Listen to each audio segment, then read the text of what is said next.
भगवान महावीर के चरणों में वंदना। आज का विषय नमस्कार महामंत्र। इस दुनिया में जितने भी लोग हैं वे दो धाराओं को मानने वाले, दो विचारधारा को मानने वाले, या तो आस्तिक विचार को मानने वाले या नास्तिक दर्शन को मानने वाले। आस्तिक विचारधारा में विश्वास करने वाला धर्म, कर्म, आत्मा, परमात्मा, इहलोक और परलोक में विश्वास करता है, जबकि नास्तिक विचार दर्शन वाला इसमें विश्वास नहीं करता। और दूसरी बात, जितने भी धर्म हैं, जितने भी संप्रदाय हैं, उन सब का अपना अपना कोई न कोई मंत्र होता है कि अमुक धर्म का मंत्र यह है, अमुक धर्म का मंत्र यह है। जैन धर्म का भी सर्वमान्य मंत्र है नौकार मंत्र, और ये बात भी उतनी ही सही है। प्रत्येक धर्म वाला व्यक्ति स्वयं के मंत्र को श्रेष्ठ बताएगा। क्या हमारे साथ में भी हम जैन धर्म को स्वीकार करने वाले, जैन धर्म को लेकर जीवन जीने वाले, हमारे साथ भी यही बात है, या वास्तविकता में ही हमारा मंत्र, जिन्हें हम महामंत्र नौकार कहते हैं, महामंत्र, मंत्र भी नहीं महामंत्र। और मेरा ये मानना है कि यहाँ जितने भी लोग बैठे हैं उन्हें नौकार मंत्र शायद याद ही होगा। ये हो सकता है कि शब्द रूप में नौकार मंत्र याद हो, किंतु उनका अर्थ का शायद ध्यान न भी हो सकता। आज हमें मुख्य इस बात को छूना है या इस विषय पर बात करनी है कि हम अपने मंत्र को महामंत्र क्यों कहते हैं। नौकार मंत्र में ऐसी कौन सी विशेषताएं हैं, ऐसे कौन सी श्रेष्ठता है, या ऐसा क्या है जिनके कारण हम उन्हें महामंत्र नौकार कहते हैं।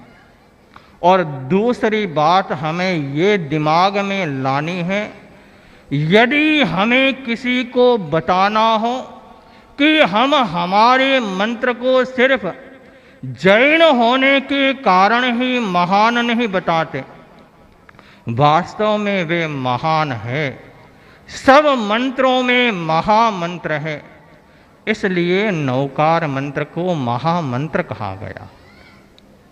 आप अपने पन्ने में देख सकते हैं, सबसे पहले प्रारंभ में नौकार मंत्र दिया है और नौकार मंत्र का सामने अर्थ भी दिया गया है। सरल भाषा में सबसे पहला पद है नमो अरहंतान। जिन्होंने 4 घाती कर्मों का क्षय कर दिया, धर्म तीर्थ का प्रवर्तन किया, ऐसे महान आत्मा नमो अरहंताणम पद में आती है। कई बार मन में आती भी होगी, या दूसरे जैनों के संप्रदायों से मिलते हैं, सुनते हैं, तो ये प्रश्न भी सहज में उठता है, नमो अरहंताणम पद सही है या नमो अरिहंताणम पद सही है। और तीसरा आगम में एक और पद मिलता है नमो अरुहंताण। आचार्यों ने व्याख्या की कि ये तीनों ही अपने आप में सही है, चाहे कोई भी बोले ये सही है। सिर्फ कहने का तात्पर्य शब्दों का अर्थ भिन्न है। जहाँ पर नमो अरहंताणम आता है वहाँ पर अरहतों का नाम को लेकर वंदना की गई। जहाँ पर नमो अरिहंताणम आता है वहाँ पर उसका अर्थ किया गया जो हमारे आंतरिक शत्रु हैं, हमारे आध्यात्मिक विकास में बाधक है, उन शत्रुओं को, कसायों को, राग और द्वेष को नष्ट करने वाला अरिहंत है। और तीसरा नमो अरुहंताण। अरु नाम बीज का है। जिन्होंने कर्म रूपी, मोह कर्म रूपी जो जन्म मरण का मूल कारण है, उन बीज को ही नष्ट कर दिया, वैसे अरिहंत प्रथम पद में आते हैं। दूसरा नमो सिद्धाण। सहज है, आज सबको ज्ञान है। जिन्होंने आठों कर्मों का क्षय कर दिया, मोक्ष को प्राप्त हो गए, लोकांत में स्थिर हो गए, जन्म मरण को मिटा दे, नमो सिद्धाणम। नमो आयर्याणम। धर्म संघ के वर्तमान में संवाहक, आचार्य के प्रतिनिधि, सही ढंग से मार्ग दिखाने वाले आचार्यों को नमस्कार किया गया। नमो उपज्जायाणम। 11 अंग और 12 उपंग के धारक, जो स्वयं श्रुत ज्ञान राशि से परिपूर्ण है और दूसरे को ज्ञान बिखेरते हैं, वे इस पद में आते। और 5वां नमो लोए सब्ब साहुना। जिन्होंने साधना के मार्ग को चुन लिया है, साधना के मार्ग पर कदम रख दिया है और जिनका लक्ष्य प्रतिपल अपने आप को साधना के पथ पर आगे बढ़ना, वैसे साधक पंच महाव्रतधारी शुद्ध साधु नमो लोए सब्ब साहुना। और आगे भी उनकी विशेषता बताने वाला पद्य, ऐसो पंच नमोकारो सब्ब पाव पणासनो मंगलाणम च सबेसिंग परमम हवै मंगलम। अर्थ भी दिया हुआ है कि यह महामंत्र सब पापों को नाश करने वाला, सब मंत्रों में प्रथम और मंगल श्रेष्ठ है। हम आगे बढ़े। अब महामंत्र नवकार के बारे में बताया कि महामंत्र नवकार 14 पूर्वों का सार है। आपके पाठ में एक श्लोक भी दिया गया है जिनमें बताया गया है कि महामंत्र नवकार श्रुत अंतर्गत इनमें ही आता है, इसलिए उन्हें 14 पूर्व का सार भी कहा। दूसरी बात, प्रश्न हुआ आगमों में महामंत्र नवकार कहाँ है।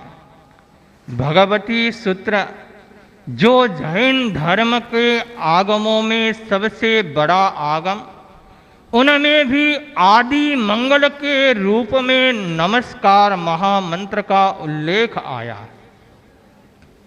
दूसरी बात, आवश्यक सूत्र जो जिन्हें हम लोक भाषा में प्रतिक्रमण भी कहते हैं, उनमें भी सामायिक का एक अंग है नमस्कार महामंत्र। यदि हम विवेचना में जाए कि महामंत्र नवकार को किसने बनाया, तो आवश्यक सूत्र का कर्ता यदि गणधर गौतम को गिने तो महामंत्र नवकार के निर्माता कर्ता भी गणधर गौतम ही गिने जाएंगे। इसलिए आगमों में महामंत्र नौकार का आदि से उल्लेख मिलता है। नौकार महामंत्र आदि या अनादि? प्रश्न है, क्योंकि सहज में भी है जो चीज शाश्वत है, अनादि है, या जो चीज है उनकी कोई आदि है, उत्पत्ति है, नष्ट होने वाला है। वहाँ बताया गया कि द्रव्य रूप में महामंत्र नौकार आदि है, अर्थात जो हमारे पास अभी नौकार मंत्र 5 पद में उपलब्ध है। हो सकता है पहले किसी तीर्थंकर के समय में या और कहीं पर महाविदेह क्षेत्र में 3 पद में भी हो। नमो अरहंताणम, नमो सिद्धाणम, नमो लोये सब्ब साहुणम, इनमें भी सारी समावेश हो जाता है। तो द्रव्य रूप में, शाब्दिक रूप में हम उन्हें आदि कह सकते हैं, और भाव रूप में इनके भीतर जो भाव छुपा हुआ है, 5 ही पद का जो भाव है, आत्माएं हैं, वो सदा शाश्वत है। अर्थात सिद्ध सदा शाश्वत है, जन्म मरण नहीं है। अरिहंत सदा है, क्योंकि महाविदह क्षेत्र में सदा हर समय हमें तीर्थंकर उपलब्ध है। इसलिए महामंत्र नौकार को भाव रूप में शाश्वत गिना गया, अनादि गिना गया। अब है ओमकार में नौकार। जनरल में हम सुनते हैं, वैदिक परंपरा में ओम का महत्व ज़्यादा बताया गया। वे ओम का उच्चारण करते हैं, और कई युवक हमारे पास भी आते हैं और प्रश्न करते हैं, महाराज ये ओम हमारा है या उन वैदिकों का है, राम वालों का है? उन्हें बताते हैं कि ओम उन्होंने जो माना है वे ब्रह्मा, विष्णु और महेश, इन 3 अक्षरों को अ, उ और मैं को मिलाकर 3 शक्तियों का योग मानते हैं। जबकि जैन दर्शन भी ओम को स्वीकार करता है और ये भी सिद्ध करता है ओम के भीतर ही महामंत्र नौकार की 5 शक्तियां हैं। आपके पाठ में शायद दिया भी है, ए अर्थात नमो अरहंतारम का ए आदि लिया हुआ है। दूसरा है ए प्लस ए सिद्धों का, जिन्होंने शरीर छोड़ दिया, ए शरीरी, अटल अवगान, ए मूर्ति, इन गुणों के कारण सिद्धों का भी प्रथम अक्षर ए ले लिया। और संस्कृत में ए प्लस ए आ होता है। तीसरा पद आचार्य का आ लिया और आ प्लस आ भी आई होता है। चौथा उपाध्याय का पद उ और 5वां मुनि का मैं लेकर ओम शब्द की निष्पत्ति होती है। इस दृष्टि से हम कह सकते हैं कि ओमकार में भी नौकार मंत्र समाविष्ट है। अब ये बात है, यदि आप कल्पना करें, आप कहीं पर यात्रा से जा रहे हैं, ट्रेन से जा रहे हैं, या अपने दोस्तों के साथ कहीं पिकनिक मनाने गए, दोस्त इकट्ठे हो गए, जो दूसरे धर्म का है, जो जैन धर्म के बारे में कुछ भी नहीं जानता, आपसे पूछ ले आप कौन हैं, आप बताएंगे हम जैन हैं। क्यों जैन लोग? हम जैन हैं, हमारे महाराज ऐसे होते हैं, हम ऐसे होते हैं, हम अंडा मांस नहीं खाते हैं, हम अपनी बहुत बातें बताते हैं। क्यों? आदमी सब हमेशा अपनी बड़ाई करता है।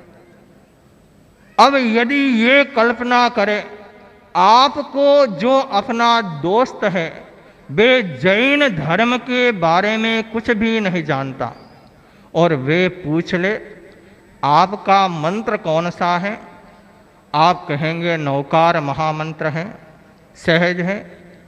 और उनका अगला प्रश्न ये हो कि उन्हें महामंत्र क्यों कहा गया, उसको बताना शायद कुछ कठिन हो सकता है।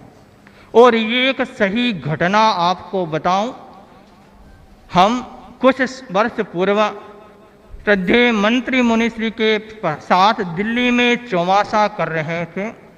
एक युवक आया जो तेरापंथी था और उसने दर्शन किए और मेरे पास आया और कहा, महाराज मुझे जैन धर्म के बारे में कुछ बताओ, नौकार मंत्र के बारे में कुछ बताओ जिससे मैं किसी को 5-7 मिनट बता सकूं। मैंने पूछा क्या बात है तुम्हारे ऐसे, तो तुम तो बचपन से जानते हो, तुम्हारे परिवार को मानते हैं बचपन से। महाराज सही है, मैं अभी रांची में पढ़ाई के लिए, इंजीनियर की पढ़ाई के लिए गया था। हमारी कॉलेज की एक पिकनिक गई और उस पिकनिक में एक खेल खेला गया कि कुछ चिट्ठियां रख दी गई और जितने भी हम स्टूडेंट थे, दोस्त थे, उन सबको एक एक चिट्ठी उठानी है और उस चिट्ठी में जो लिखा हुआ हो उसके बारे में 3 से 5 मिनट तक अपने भाव देने हैं। किसी को कॉमेडी करने का आया, किसी को गीत गाने का आया। और मैंने जैसे ही चिट्ठी उठाई, मेरा नंबर आया तो उसमें लिखा हुआ था, आप जिस धर्म को मानते हैं उस धर्म के बारे में, उस धर्म के मूल मंत्र के बारे में कुछ बताए। वे युवक पढ़ा लिखा था, अपनी बात बता रहा था। हालांकि मैंने बोल दिया नमोरि हंताणम, ये होते हैं, वो होते हैं, हमारे महाराज ये होते हैं, रात को नहीं खाते हैं, पैदल चलते हैं, अनेक बात बता दी। लेकिन भीतर से मेरे को इतनी गिल्टी महसूस हुई, इतना मन में पश्चाताप के भाव आए कि मैं जिस धर्म को मानता हूँ, बचपन से लेकर अभी तक जिस नौकार मंत्र को गिनता आया हूँ, उस नौकार मंत्र के बारे में भी ढंग से 5 मिनट भी मैं किसी को नहीं बता सकता। हम कहीं यात्रा कर रहे हो, ट्रेन में कोई मिल गए और पूछ ले तब, इसलिए हम महामंत्र कहते हैं तो उसके पीछे हमारा लॉजिक इतना ठोस होना चाहिए। ऐसे ही अपना मंत्र है, हमारे धर्म के मंत्र है, हमारे आचार्य महान हैं, इतना कहने से नहीं, इतना लॉजिक ठोस हो, कुछ तर्क इतनी सशक्त हो कि सामने वाले को मानना पड़े कि नहीं ये जो कह रहे हैं वो सही है। आपके पाठ में भी दिया गया है कि महामंत्र क्यों, वहां पर सबसे पहला पॉइंट दिया गया है गुणात्मक होने से। अर्थात महामंत्र के 5 पद में जिन लोगों का समावेश है, जिन व्यक्तियों का समावेश है, जिन आत्माओं का समावेश है, उनमें किसी का भी नाम नहीं है। आप अनेक धर्म को जानते हैं। राम, वैदिक लोग राम का नाम लेंगे, शैव धर्म वाला नमो शिवाय बोलेंगे, वैष्णव वाले हरे राम हरे कृष्ण बोलते हैं। और कई बार गांव में माइक में कान आती है अल्लाह बिस्मिल्लाह, वो भी बोलते रहते हैं। अर्थात सबके अपने अपने मंत्र में व्यक्ति का नाम है, जबकि जैन धर्म का सर्वशाश्वत सर्वमान्य नौकार मंत्र में गुणों को महत्व दिया गया है, किसी का भी नाम नहीं है। उदाहरण के तौर पर अभी हम भगवान महावीर के शासन के चल रहे हैं, उनके बताए हुए तीर्थ में साधना कर रहे हैं, वे हमारे परम उपकारी हैं। फिर भी नौकार मंत्र में भगवान महावीर का नाम है। दूसरी बात, हमारे परम श्रद्धेय आचार्य प्रवर, जिन्हें हम वर्तमान में भगवान तुल्य मानते हैं, जिनके लिए हम अपने सब कुछ समर्पित करने के लिए तैयार हैं, क्या उनका भी नाम है नौकार मंत्र में? नहीं। नौकार मंत्र में गुणों का स्थान दिया गया। नौकार मंत्र में कहा गया, जिन व्यक्तियों में, जिन आत्माओं में ये गुण होंगे, नमो अरहंतानम, जैसे अरिहंतों के 12 गुण, यदि जिनमें वे 12 गुण हैं, 4 घाटी कर्म का अक्षय, तीर्थ का प्रवर्तन, इन सब गुण वाले, सिद्धों में 8 गुण, आचार्यों के 36 गुण, उपाध्यायों में 25 गुण और साधुओं में 27 गुण, इन अलग अलग गुणों वाले जितनी भी आत्माएं हैं, उन आत्माओं को नमस्कार महामंत्र में समाविष्ट होता है। यहां पर व्यक्ति का कोई महत्व नहीं है। दूसरा बिंदु दिया गया है पवित्र आत्माओं का समावेश होने के कारण। 5 महान आत्माएं सिद्ध, जो स्वयं कृतकृत्य हो चुके हैं, परमात्मा हैं। अरिहंत, जिन्होंने धर्म का मार्गदर्शन प्रवर्तन किया, धर्म तीर्थ को प्रवर्ताया, जो अभी जिनके धर्म को हम चल रहे हैं, या समय समय पर जिन तीर्थंकर हुए, उन तीर्थंकर अरिहंत आचार्य, जो वर्तमान में धर्म संघ का बागडोर संभालने वाले, धर्म संघ को सही रूप में चलाने वाले उपाध्याय, स्वयं ज्ञान को प्राप्त करने वाले और ज्ञान का आलोक दूसरों को बिखरने वाले, और साधु, जिन्होंने 5 महाव्रत को ग्रहण कर साधना के पथ पर आगे बढ़ रहे हैं, इन सबको पवित्र, इन 5 आत्माओं को, पवित्र आत्माओं को नमस्कार महामंत्र में समाविष्ट। फिर चाहे किसी भी विश्व में, किसी भी देश, जाति, वर्ग, धर्म की कोई भी आत्मा हो, उनमें यदि ये गुण है, इन 5 आत्माओं की तरह गुण हैं, तो हम उन्हें नमस्कार करने के लिए तैयार हैं। दूसरी बात, हम पंजाब में थे श्रद्धेय मुनिश्री के साथ 2 वर्ष पूर्व। वैसे ही पंजाब पहली बार गए थे।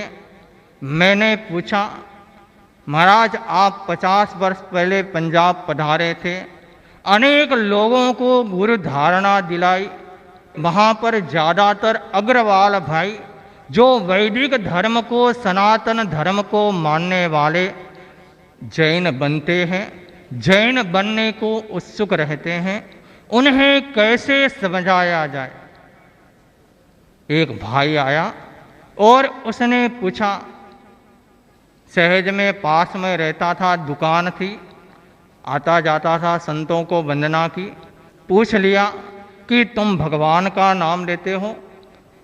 वे भी थोड़ा तेज था, तेज तर्क था कि महाराज मैं राम का नाम लेता हूं। तो मुनिश्री ने कहा कि तुम राम का नाम लेता हो, नौकार मंत्र को भी गिन लिया करो। उसने कहा मैं नौकार मंत्र को नहीं मानता, जैन धर्म को ऐसे नहीं मानता, हम तो राम का नाम लेते हैं, राम सबसे श्रेष्ठ है।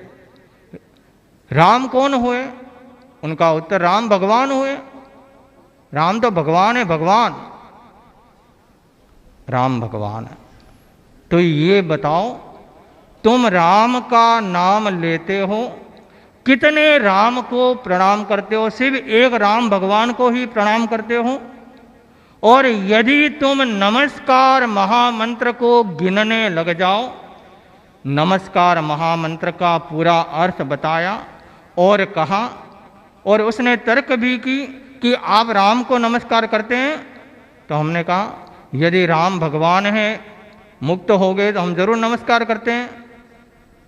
प्रश्न किया गया कि तुम यदि नमस्कार महामंत्र को गिनते हो, जप करते हो, तो तुम्हारी दृष्टि से तो सिर्फ एक राम का नाम ही लिया जाता है, और यदि नमस्कार महामंत्र का जप कर लो तो राम की तरह जितनी भी आत्माएं सिद्ध हुई, जितनी भी आत्माएं मुक्त हुई, वे अनंत अनंत आत्माओं का हमारा नमस्कार हो जाता है। बात गले उतरी और उसने कहा आपकी बात सही है, आपका मंत्र सबसे बढ़िया है। हमारे यहाँ तो सिर्फ एक राम को नमन किया जाता है और आपके धर्म में किसी का नाम नहीं है, और जिनमें गुण है उनको ही प्रणाम किया जाता है। हम यदि किसी दूसरे धर्म वाले के सामने अपनी ये तर्क रखे कि नमस्कार महामंत्र जैन धर्म का मंत्र महामंत्र इसलिए है कि इन महामंत्र में उन सब पवित्र आत्माओं को नमस्कार किया जाता है जिन्होंने इनमें बताए हुए गुणों को प्राप्त कर लिया, फिर चाहे नाम से वे राम हो, शंकर हो, अल्लाह हो, कोई भी नाम हो, यदि उनमें गुण है तो हमारा उन्हें नमस्कार है। तीसरा बिंदु है महामंत्र क्यों? दुख मुक्ति का सामर्थ्य होने के कारण। हम जानते हैं मनुष्य का सहज स्वभाव है, वे सुख का अभिलाषी रहता है, दुख कोई नहीं चाहता, और वे अपनी प्रवृत्ति, चेष्टा, प्रयास सब कुछ सुख को पाने के लिए ही करता है। और एक बात यह भी उतनी ही सत्य है कि पुद्गल के द्वारा प्राप्त जो कुछ भी सुख है उनके पीछे दुख जुड़ा हुआ है, जबकि नमस्कार महामंत्र में ये सामर्थ्य है, वे दुख का आत्यंतिक नष्ट कर देता है और व्यक्ति को सही अर्थ में आनंद की, सुख की अनुभूति करवाता है। आता है एक व्यापारी था, पुरानी बात है, उनकी 4 पत्नियां थी। वे व्यापार के लिए परदेश गया और कुछ समय बीत गया। घर पर खत लिखा कि मैं अमुक समय के बाद वापस आऊंगा, मैं आप चारों के लिए क्या क्या लाऊं मुझे बता देना। अब स्त्री की जात थी, सहज में ही चारों में से एक ने लिखा अपनी मन की बात, मेरे लिए बढ़िया से बढ़िया कपड़े लाना। दूसरी ने अपने मन की बात लिखी कि मेरे लिए आप अच्छे से अच्छे आभूषण लाना। तीसरी ने लिखा कि मुझे तो खाने का शौक है, वह पर खाने की जो कुछ भी अच्छी चीज मिले वे खाने की चीज मेरे लिए लाना। और चौथी पत्नी ने लिखा कि मेरे को कुछ भी नहीं चाहिए, आप स्वयं जल्दी आ जाना। कहने का तात्पर्य है वे यदि स्वयं जल्दी आएंगे तो उनके पास जो कुछ भी था सब कुछ उन्हें प्राप्त हो जाएगा। वैसे ही महामंत्र नवकार में इतना सामर्थ्य है, दूसरे मंत्र से यदि पुद्गल जनित सुख मिल जाए, व्यवहार में कुछ साता मिल जाए, किंतु महामंत्र नवकार से यदि हमारी भावना जुड़ जाए, उतना सामर्थ्य है कि वे दुख को संपूर्णतया नष्ट कर सकता है, सब कुछ उनके द्वारा प्राप्त किया जाए। और चौथा बिंदु है चैतन्य का जागरण। कहा गया कामनाओं की पूर्ति कोई बड़ी बात नहीं है। दूसरे जितने भी मंत्र है, सरस्वती मंत्र, और अलग अलग मंत्र, विद्या के मंत्र, वे हमें हमारी कामनाएं पूर्ण करते हैं, इच्छाओं की पूर्ति होती है। किंतु महामंत्र नौकार में इतना शक्ति है कि चैतन्य का जागरण हो जाता है। फलस्वरूप यूं कहा जाए, कामनाओं की पूर्ति नहीं, इच्छा और कामना को मिटा ही देता है। और जिनका कामना मिट गई, इच्छा मिट गई, उस व्यक्ति के बारे में कहना ही क्या, वे स्वयं में मस्त रहने वाला बन जाता है। ये 4 बिंदु जिनके द्वारा हम किसी को बता सकते हैं कि जैन धर्म का मंत्र नौकार महामंत्र क्यों कहा गया। सहज में ही आप लोगों के ध्यान में भी आया है, और यदि जीवन में ऐसी कोई स्थिति आए तो इतना ज्ञान हमें होना चाहिए, इतनी हमारी तर्क, हमारा लॉजिक उतना ठोस हो कि सामने वालों को मानना ही पड़े। आगे दिया गया महामंत्र नौकार के लाभ क्या है। सहज है, व्यक्ति जिस मंत्र का जाप करता है, जिस पर आस्था करता है, श्रद्धा करता है, निष्ठा रखता है, वे उनके द्वारा होने वाले लाभ को सहज ही जानना चाहता है। आप सामायिक करते हैं, प्रवचन सुनते हैं, जैन विद्या कार्यशाला में संभागी बने क्यों? आपको पता है हमारे ज्ञान की वृद्धि होगी, निर्जरा होगी, कर्म क्षय होंगे, ये सब लाभ आपको सामने पता है। वैसे ही महामंत्र नौकार के लाभ बताए। पहला है सुरक्षा कवच। हम देखें इस दुख बहुल संसार में प्रत्येक व्यक्ति समस्या से ग्रस्त है और ये चाहता है मेरी समस्या से मुक्ति कैसे मिले, और इसके लिए भी अनेक प्रकार की उपाय भी करता है। सुरक्षा का उपाय, छोटा सा बच्चा जैसे ही माँ की उंगली पकड़ के शुरू हुआ और जैसे ही अपने पैर से स्वयं शुरू होता है, घर के गेट के आगे एक छोटा सा लकड़े का पटिया लगा देते हैं। क्यों? बच्चे की सुरक्षा के लिए, कहीं गिरकर सीढ़ी में नहीं गिर जाए, बाहर नहीं चला जाए। रात को हम सोते हैं, मच्छर ज़्यादा हो, मच्छरदानी का प्रयोग करते हैं। क्यों? मच्छर की सुरक्षा, मच्छर से सुरक्षा के लिए ऑल आउट जगाते हैं या जो भी करते हैं, गुड नाइट। आजकल राजनेता अपने पास में बॉडीगार्ड साथ में रखते हैं स्वयं की सुरक्षा के लिए, और कई घर भी ऐसे हैं जिनके ऊपर चारों ओर तार लगे हुए हैं और उस तार में बिजली प्रवाहित रहती है। यदि कोई व्यक्ति उस तार को कूदकर छूकर घर में जाने का प्रयास करेंगे, करंट लगेगा, वापस चला जाएगा। अर्थात प्रत्येक सुरक्षा चाहता है।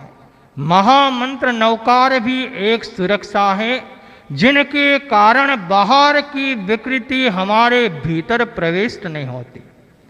और दूसरी बात, जैसे डॉक्टर यदि किसी बीमारी को ठीक करना हो तो 2 प्रकार की दवाई देता है। एक दवाई उस बीमारी को दूर करने के लिए, और दूसरी दवाई प्रतिरोधात्मक शक्ति की, कि दूसरी तरफ से जो अनिष्ट तत्व है वे उनके ऊपर हावी न हो जाए। वैसे ही नमस्कार महामंत्र ऐसा सुरक्षा कवच प्रदान करता है कि बाहर की विकृति हमारे भीतर प्रविष्ट नहीं होती और हमारे भीतर प्रतिरोधात्मक शक्ति भी बढ़ती जाती है। वैज्ञानिक भी मानते हैं कि जिनके भीतर प्रतिरोधात्मक शक्ति ज़्यादा हो, वे व्यक्ति शारीरिक दृष्टि से स्वस्थ होता है और मानसिक दृष्टि से भी वे प्रसन्न रह सकते। नमस्कार महामंत्र का सुरक्षा कवच बनाकर चलने वाला व्यक्ति अनेक प्रकार की विकृतियों से बच जाता है और स्वयं में आत्मस्थ बनकर अपनी अध्यात्म की दिशा में आगे बढ़ सकता है। दूसरा है वृत्तियों का परिमार्जन।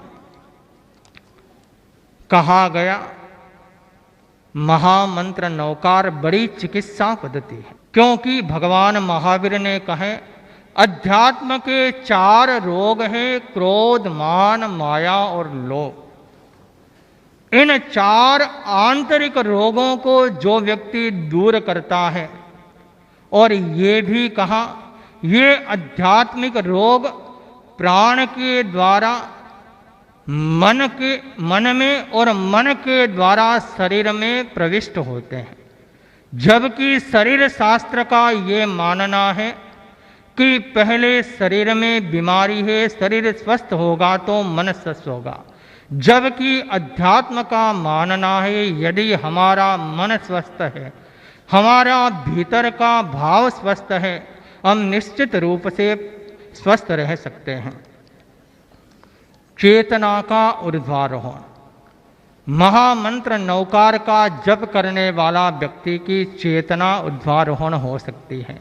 वे व्यक्ति पौद्गलिक सुख में नहीं उलझता, शाश्वत सुख की ओर आगे बढ़ता रहता है।